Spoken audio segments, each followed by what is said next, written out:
Billions of dollars in spending cuts before calling the election.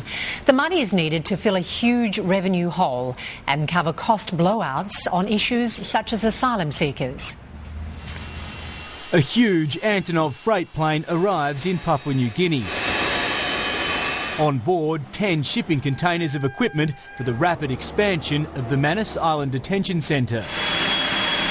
Another 4 flights are scheduled in coming days as the government vows to send asylum seekers there by the end of the week. Almost 1,400 have already arrived since the policy was announced. I'm not working to a deadline of how quickly I need to get people across. My deadline is when health checks are complete. The Prime Minister's admitted his PNG plan will be expensive but hasn't revealed the full cost.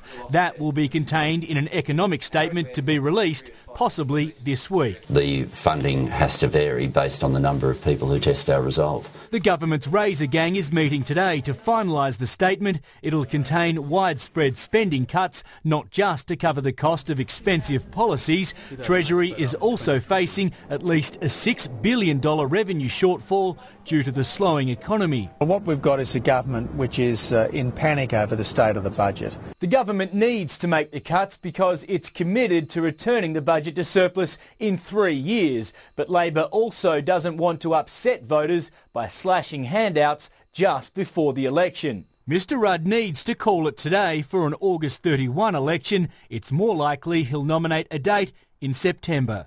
Alex Hart, 7 News. An emergency